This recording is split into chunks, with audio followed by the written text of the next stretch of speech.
It will take nothing short of 100 proof living to restore lives.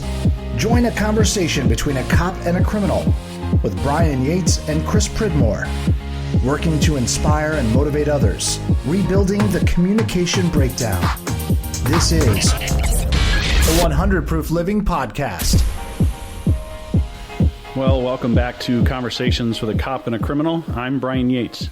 And I'm Chris Pridmore. And this morning we have a great guest with us, 30-year veteran of law enforcement, 22 years with the Rochester Police Department, 4 years as Chief of Police with Greece Police Department, 3 years active duty Army, 19 years Army Reserves, and retired in 2005. That's what I saw as a Master Sergeant of Brigade Anti-Terrorism and Training Commission. That's a mouthful. Yeah, that's a title. 19 years a member of the SWAT team.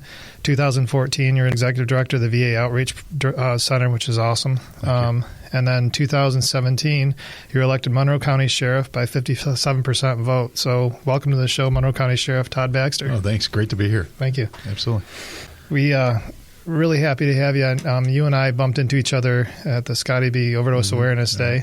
And I didn't know at the time you were a Roberts Wesleyan grad. Oh, really? I am with organizational management as well. That's OM. Same degree. OM, there we go. We got the tattoo. Absolutely. But it was interesting to me. You do have a reputation in the community that I serve in as recovery, of being a fair man and being involved, which is important. And so having met you, and my daughter was with me at the day, you were actually talking to one of the people you used to chase around the city. Yeah, exactly. So it was kind of evident what was going on there. Yeah. So I do appreciate you coming on the show. And we would like to just kind of get to know, what you got going on and how you see things, the way things are going.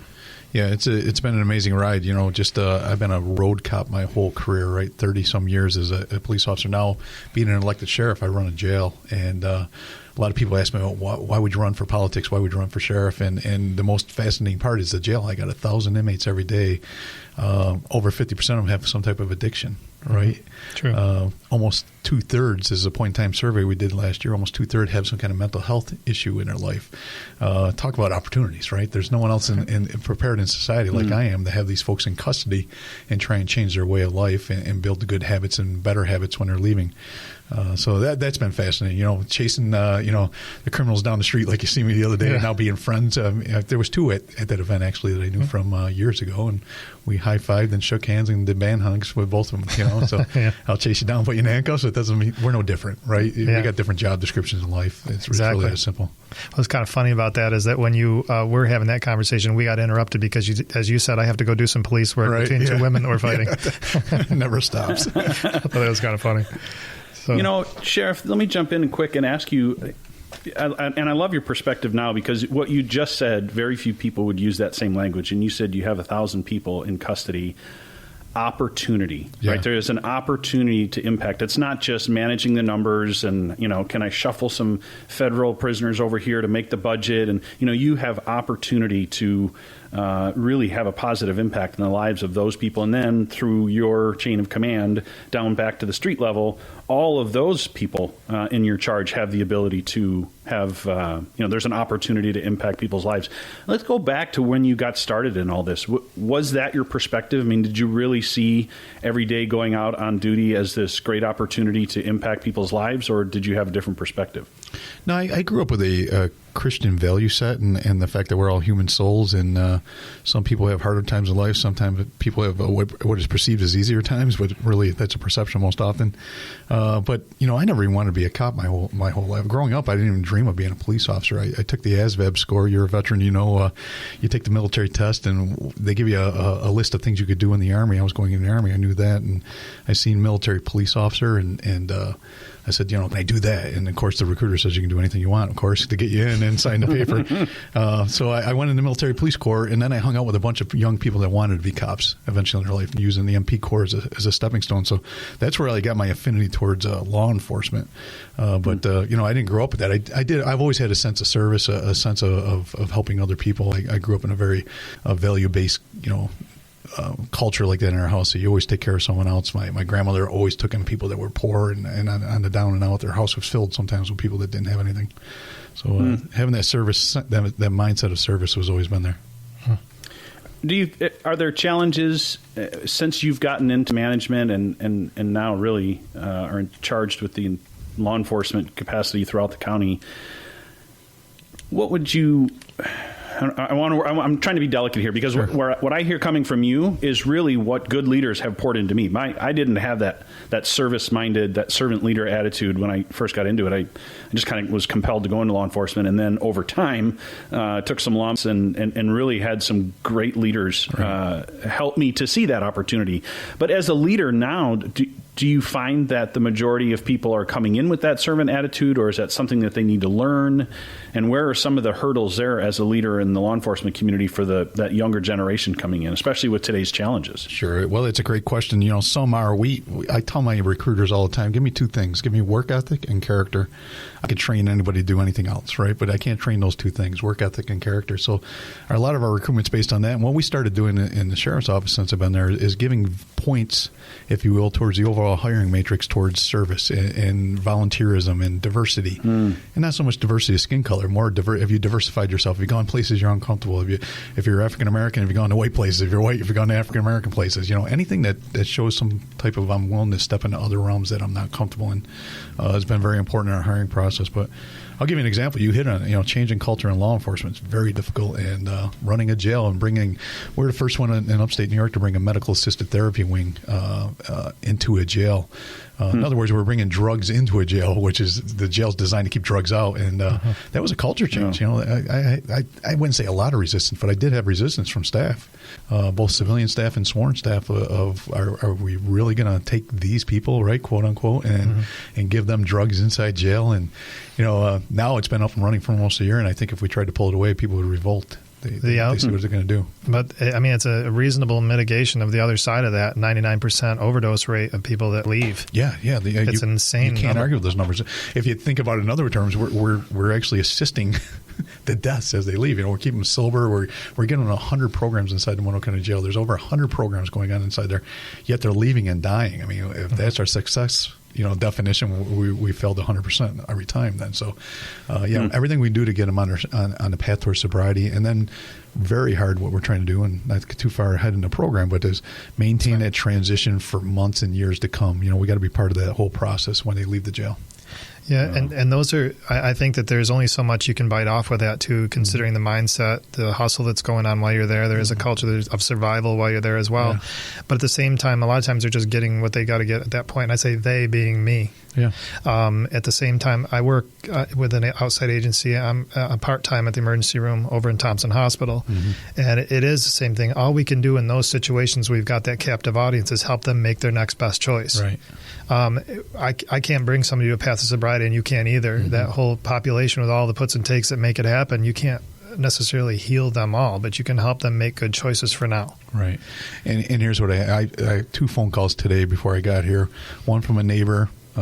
His daughter just went in last night with an OD, and one from, it wasn't a call, it was an email from the other person that their granddaughter OD'd on Thursday and died. These are, and I have what they all dream of. Being a mother or a father of someone that's addicted, you dream of a 30-day inpatient bed, right? That's our gold standard, 30-day inpatient bed.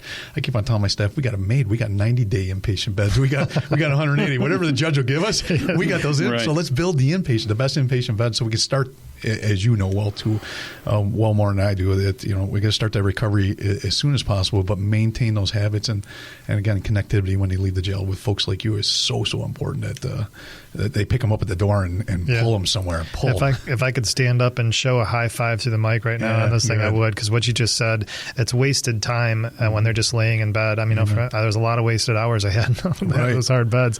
The time for those, use it. When they get out, we're looking for beds. Yeah, we're looking for beds every time. Yeah, I got over 1,000 inmates in Monroe County Jail today, and about 50 of them are in the MAT unit, if we will, and working under sobriety and all those, the thousands of things we come in doing. And what we're trying to do is get enough staff there that we can do like almost an a la carte. You're different than another person that was addicted, another person.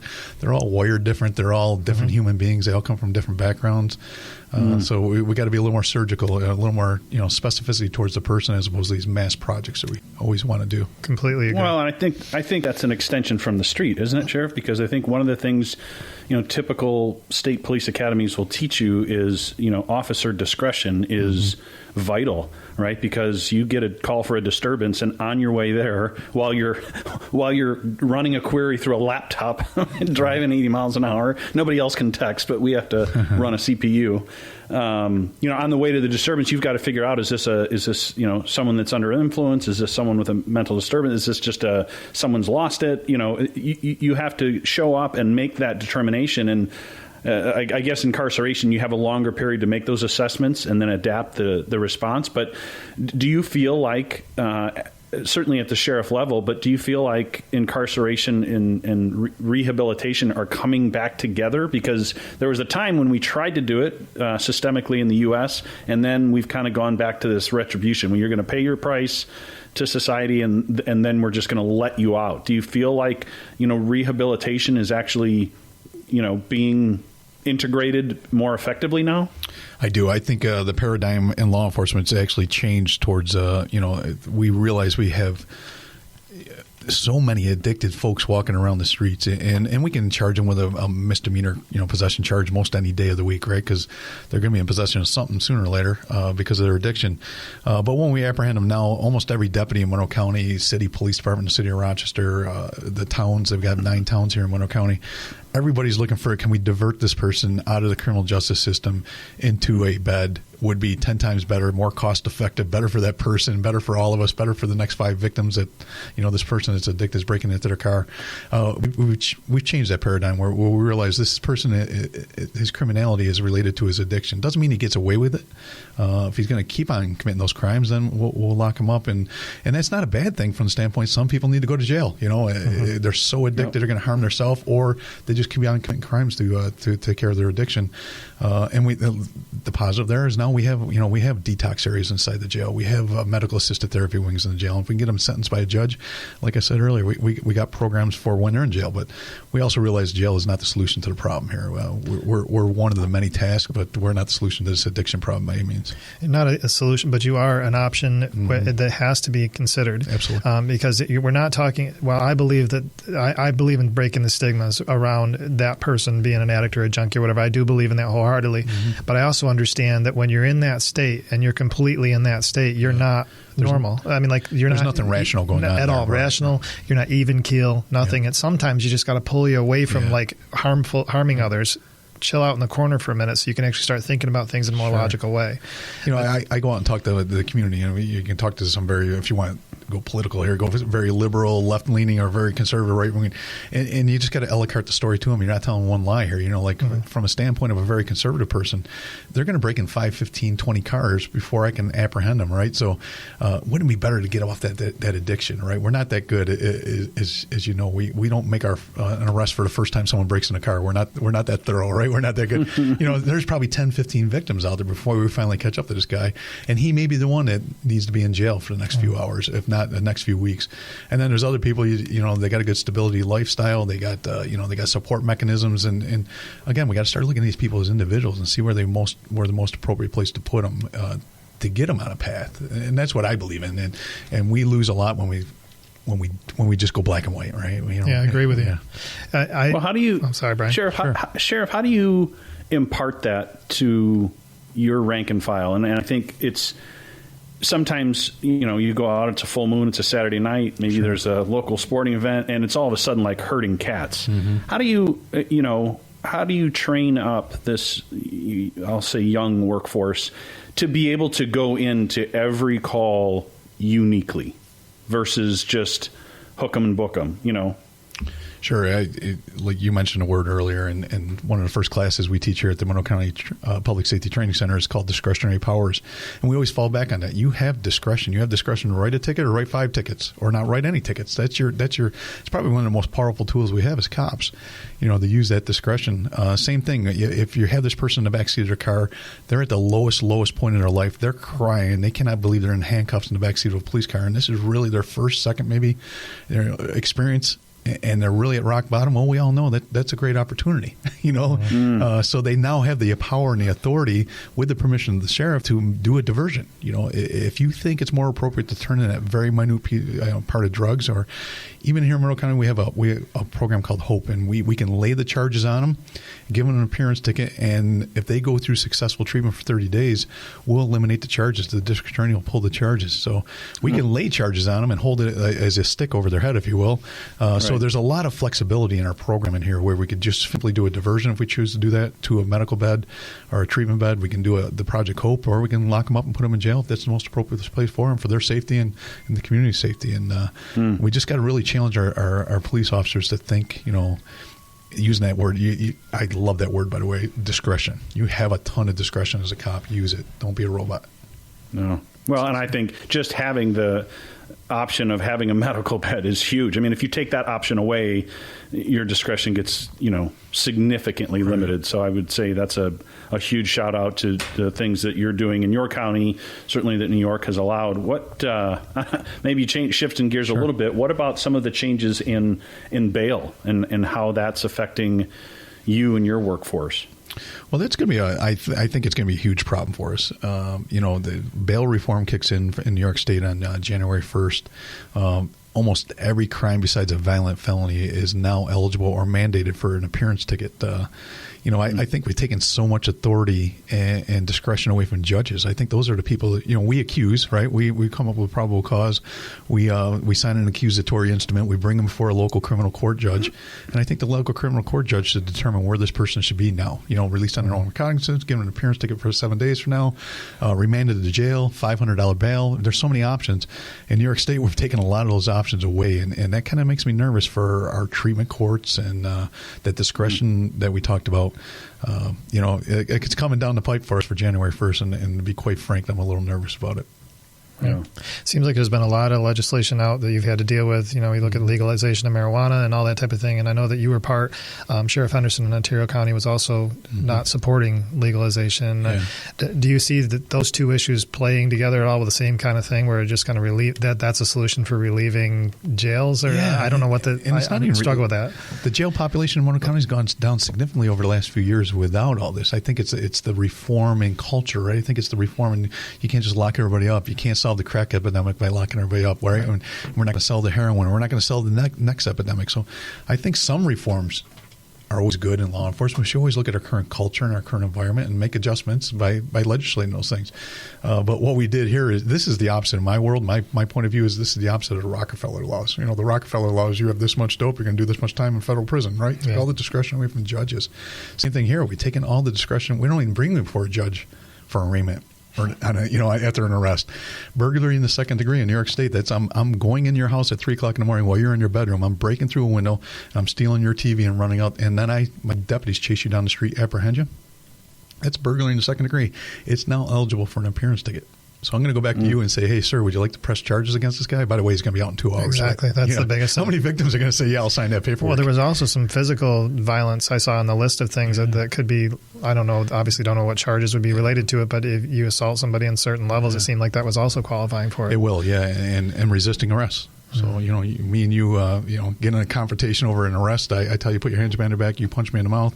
I finally get your hands behind your back, and in about an hour, I'm taking those handcuffs off. And I promise you, neither one of those two things is going to happen. No, right? bad example, but the way you just looked at me, I'm leaving the interview right now. What the heck? Hey, when I take these handcuffs off, don't swing at me again. I don't know what I did, but and again, there's young African American males that sit in jail for days longer, and then someone else that has $50, $150, $200, the means to get out with bail, right? So we all agree we should take a look at these things. It should be equity in the program, and if it's not equitable, then let's make it equitable. But I'm just saying we went kind of far in New York State, where in the month of December we're going to out-process about 200 inmates out of the Monroe County Jail before this law is even implemented. Just think about that cannot make our community any safer. Releasing 200 inmates within 30 days out of the 1,000 I have. That's 1/5 of the people sitting in the Monroe County Jail right now are going to be released. Some of those people need to be there. So as a leader, I mean, and you've demonstrated from what I've seen, tremendous leadership in your role. And just as a human being, in terms of how to interact, I saw some accountability measures you've taken over things, and I just really have a lot of respect for that. But in these types of dynamic environments where a lot is out of your control, how do you assert yourself and still allow for your officers to have the discretion to even do their job? Well, at the end of the day, there's a process in our Constitution that says, legislators will create law, the governor will sign law, and then we enforce the law. And come January 1st, if we can't make any adjustments to this law, then we're going to enforce the law the way it reads on the books, right? So my job right now as an elected official, as a Monroe County Sheriff, is get all these legislators in a room. That's exactly what we're doing in the next week or so. Okay. And whether the Republican, Democrat, Assembly, Senate, we don't care. We just want to understand exactly what's about to occur, and if there's any adjustments we can make to these laws to make it equitable, for everybody. It should not be that anything but unfair or anything but fair. But also, I have a public safety concern, and that's what we did with marijuana. You want to go home and smoke a doob in your backyard, that's your choice, right? If it's legal, then make it legal. Get it on the books or off the books. But I'm just telling you from a law enforcement standpoint, we cannot keep the streets, the highways safe if this law is passed. And that's how we win it. My job is public safety, right? And I just had to make people aware very clearly that we're not ready for more people driving high, in the streets of Monroe County. It's going to be less safe. So same thing here. What I'm asking the legislators on this bail reform is just take a pause button. Can you pause it? Why has it got to become effective January 1st? You and the governor have the ability to say, all right, March 31st. And with those 3 months, let's regroup and see if we can make any improvements in this legislation. Do you think you're getting traction? Yeah. I got two of my most I would say liberal, but definitely the most liberal party of the assembly here. They're willing to sit down with us, me and all the police chiefs, and have a conversation. I think that's just awesome that we can get in a room, not point fingers at each other, not scream at each other, and just say, "Are you aware of?" And if you are, can we make any adjustments if you're concerned about it? If you're not, you're the legislator. You sign, you create the law. The governor signed it. January 1st, we're implemented. But I think that's a great approach. I think just using, again, that language, are you aware of? And I think that sometimes, not to pick on legislators, but that, they make decisions in a vacuum, right? They're usually pretty far removed from the street if they've even ever been out on the street in any capacity. But as we look at law enforcement and the way that it is impacted on a number of fronts, from addiction, where would you say that you can see as kind of the low-hanging fruit? Where can your officers, where can the public at large start to have an impact? I mean, the numbers just continue to rise. The overdoses continue to rise. And, I was impacted this week by 2 different overdoses through friends and family, just this week. Everyone's being impacted by it, and it is on the rise. So as we look at it from that standpoint, whether it's incarceration or interactions on the street between law enforcement and addicted community, or any other aspect you can think of, where do you see the low-hanging fruit where we could start to move the needle? Pun not intended. No, I missed the pun too. Sir. I did too. It was good. I believe 1,000% of what I'm going to say. Law enforcement, we're kicking butt and taking names in Monroe County. And when it comes to arresting drug dealers and people that are killing other people by selling bad dope, fentanyl, the recovery beds and the recovery folks are working so hard. I sit on a local nonprofit, one of the recovery folks, and help them on it. But I'm going back to prevention. Prevention. You were in the military. You go back to, you have a problem, you have a block, you have an area that you want to do a tactical move on. The first thing you do in your tactical plan is how are you going to cordon off that problem? How are you going to set an inner perimeter around it, right? Where's going to be the inner perimeter? How are you going to buffer this problem so more fuel doesn't come onto the problem once you start executing your plan? Same thing here. Where are our TV commercials? We all know about smoking cigarettes is going to kill you or make you look like that terrible picture we have to look on TV every once in a while with the guy with the throat mic, right? In here in Monroe County, we've had 600 deaths in 3 years. Where are the TV commercials? Where's the billboards? Where's all the politicians standing up going, "Don't do it"? It's in everybody's backyard. Average age of death in Monroe County, 35 years old. No one knows that. They all think these are young kids going out making bad decisions by partying too much. These are the parents leaving kids behind. Absolutely. So I go back to prevention. We just have not done enough on the prevention side. It should be a full court press. There should be millions of dollars spent on every type of education prevention that we can think of doing. We do it for the flu. If there's a flu epidemic, it killed 100 of our residents. Right. Everybody have hand wash in every car and face masks over their face. Right. But because this killed 600 people that are addicted, Don't you think it has to do because of how complicated the problem is? You just said with the flu, we can go put face masks on people and hand wash, and everybody feels safe. It's scary. You put yourself in a politician's shoes. You're going to have to take ownership for a problem that we're probably going to fail. Right, by numbers, it's going to look like we're going to fail for a few more years. We're going to have a losing battle. It's called leadership. Step up to the plate, do your job. I get pretty frustrated. You got me in my soft spot right now where I get pissed off. I mean, this went on for 2008. Addiction overcame motor vehicle accidents as the number one killer of Americans. Accidental killers, 2008. Yeah, and we're just starting to get in gear. See, the thing is, I feel like the reason you're sensitive to this, and you're also playing in my heart on this thing too, because if it wasn't for one person looking in my eye, I wouldn't be here. Right, God bless. You know what I mean? Yeah. He was on the show last time. He's one of those people that looked right in my eye, and he said, I've been where you're at. And he talked about his, multiple prison stays and all this other stuff.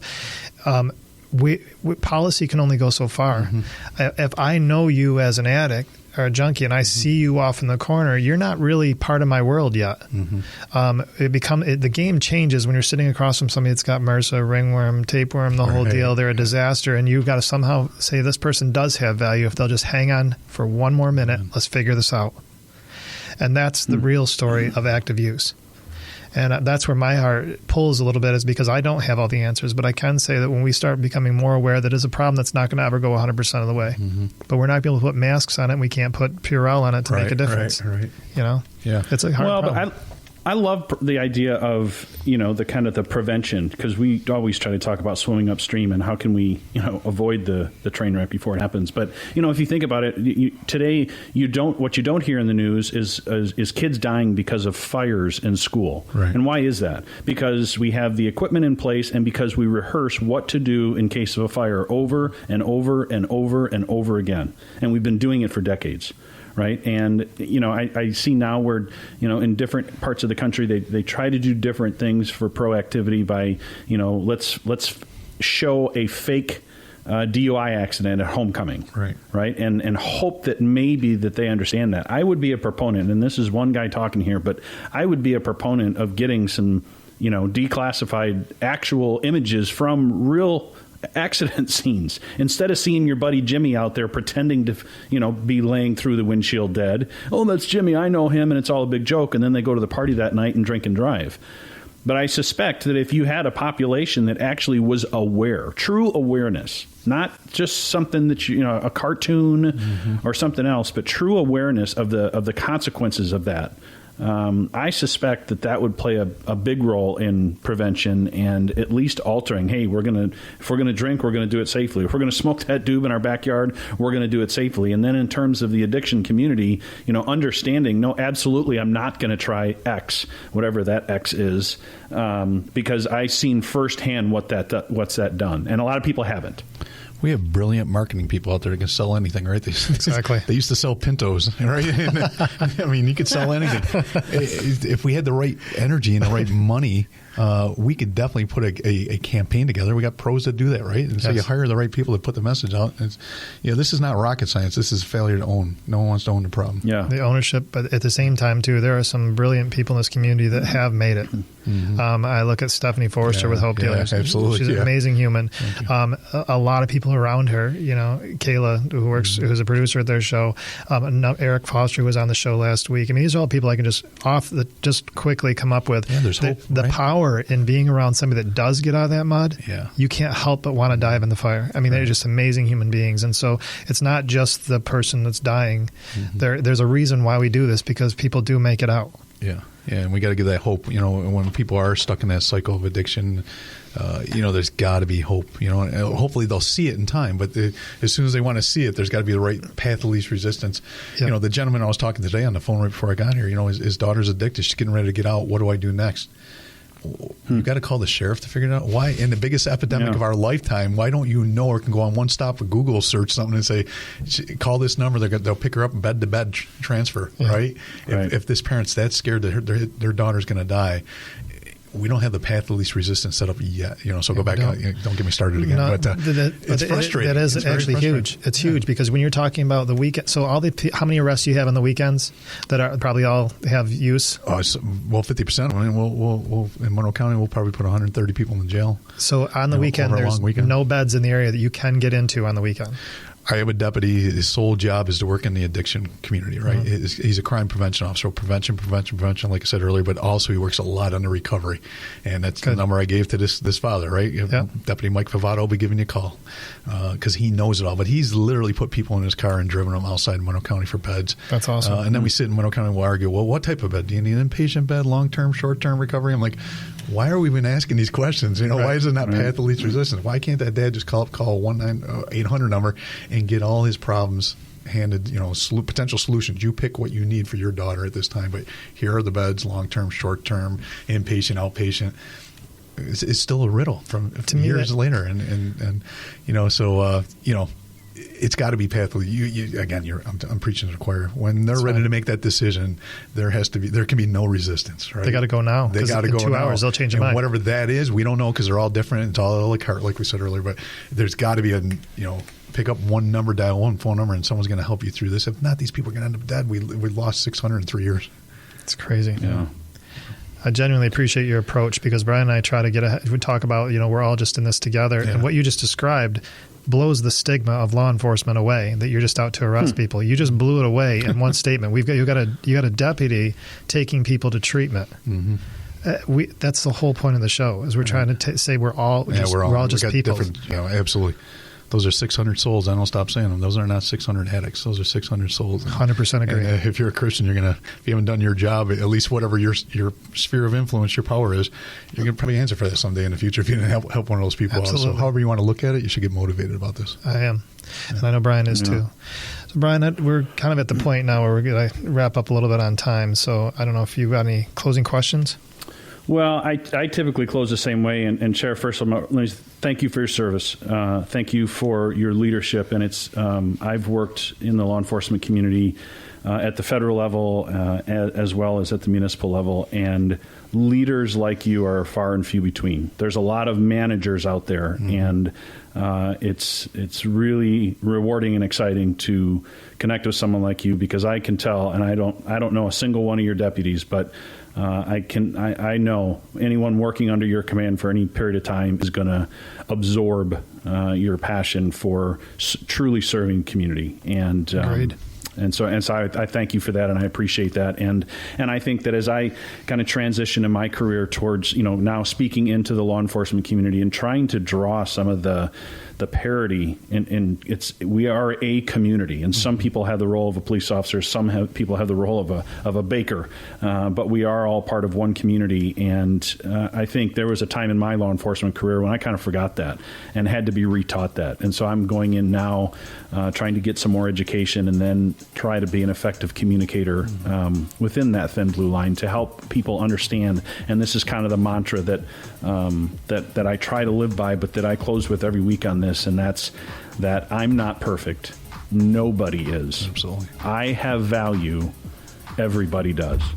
Chris? Yeah, and Sheriff Baxter, I really appreciate you coming. You've more than lived up to the hype. I heard a lot of really good things about you, and it's been a pleasure. And thank you, everybody, for tuning in to 100 Proof Living, where we believe that changed lives change lives. Amen.